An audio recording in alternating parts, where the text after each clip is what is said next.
Good morning students.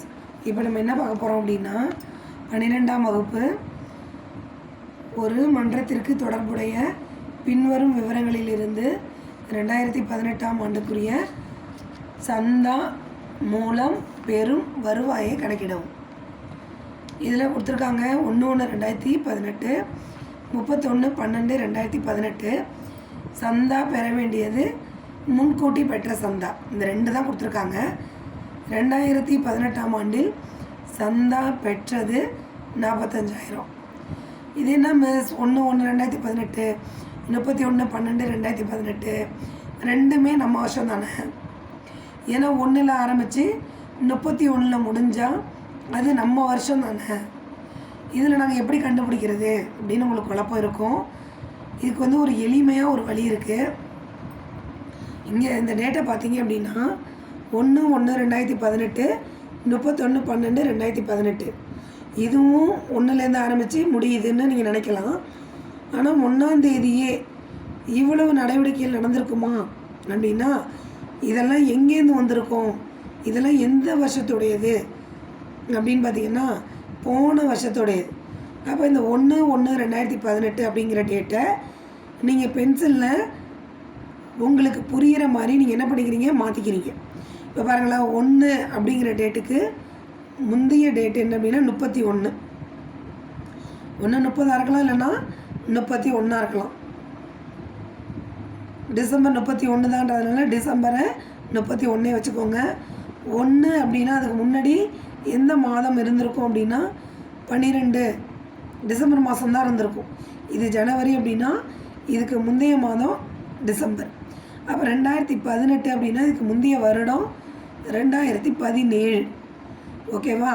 அப்போ இந்த date, இந்த 1ஆம் தேதி நடந்த நடவடிக்கை எல்லாமே எந்த வருடத்தையுடையது அப்படின்னா 2017ஆம் வருடத்திற்குரியது. இது மட்டும் உங்களுக்கு தெரிஞ்சால் போதும், எந்த குழப்பமும் உங்களுக்கு இருக்காது. இப்போ கணக்கை பாருங்கள். சந்தா பெற வேண்டியது, சந்தா பெற வேண்டியது எந்த வருஷத்துக்கு? 1/1/2018. அதை நம்ம என்னென்னு வச்சுருப்போம்? 31/12/2017 அப்போ சந்தா பெற வேண்டியதுன்னா எந்த வருஷத்துக்கு பெற வேண்டியது? 2017க்கு பெற வேண்டியது. அதேமாரி சந்தா பெற வேண்டியது 2018, 31/12/2018. அது இப்போ நம்ம ஆண்டு எப்படி மிஸ் கண்டுபிடிக்கிறது அப்படின்னா இந்த கொடுத்துருக்காங்க பாருங்கள். 2018ஆம் ஆண்டில் இதையும் வச்சு கண்டுபிடிக்கலாம். 2018ஆம் ஆண்டில் சந்தா மூலம் பெரும் வருவாயை கணக்கிடவும். அப்போ ஆண்டுன்னா 2018, இதுதான் நடப்பாண்டு, நம்மளுடைய ஆண்டு. ஸோ அப்போ சந்தா பெற வேண்டியது 31/12/2018 நம்ம வருஷம். அப்போ இது யாருடையது? இங்கே போட்டுக்கோங்க. அடுத்து பாருங்கள், முன்கூட்டி பெற்ற சந்தா. முன்கூட்டி பெற்ற சந்தா அப்போ 2017ல் முன்கூட்டி பெற்றிருக்காங்க. அதாவது என்னது, அடுத்த வருஷத்துக்குரியதை முன்னாடியே வாங்கி வச்சுருக்காங்க. இப்போ 2018க்குரியதை 2017லே வாங்கி வச்சுருக்காங்க. அப்போ அது யாருடையதுன்னா நம்ம நடப்பாண்டு சந்தா 4,000 நம்மளுடையது.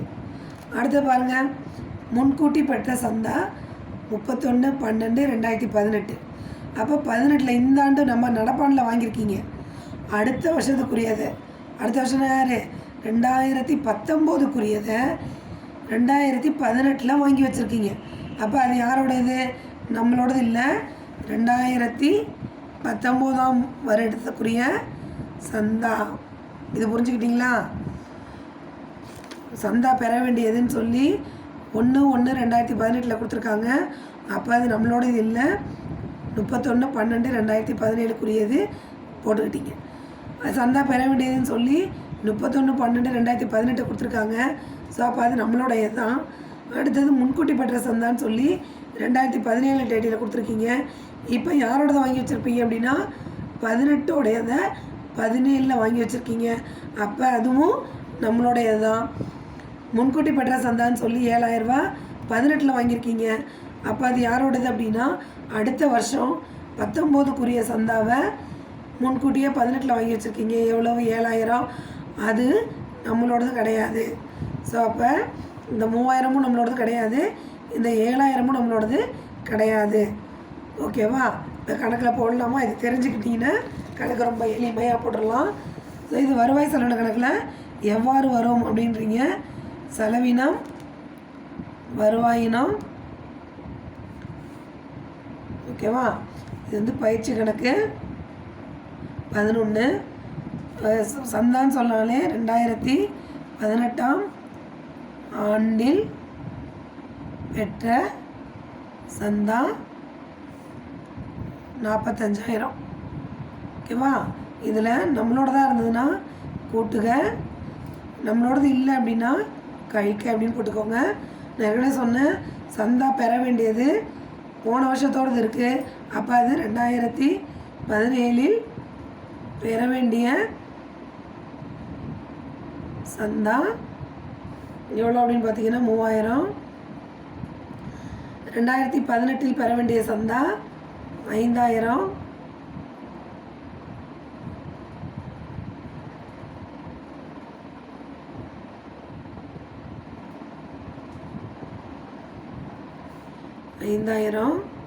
அடுத்தது முன்கூட்டி பெற்ற சந்தா.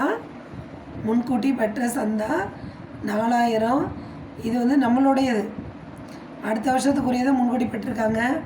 அப்போ 2018ஆம் ஆண்டுக்குரிய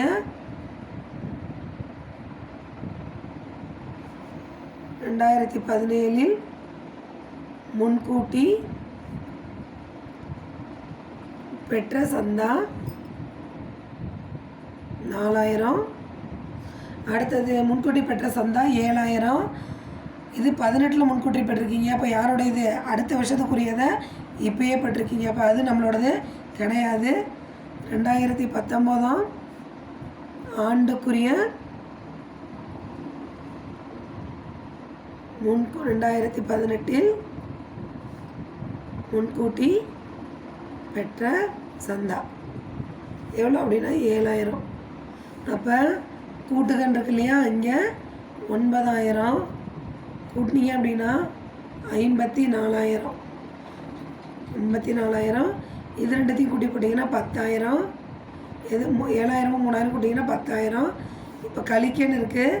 ஸோ 54,000த்தில் 10,000 கழிச்சிட்டிங்க அப்படின்னா 44,000.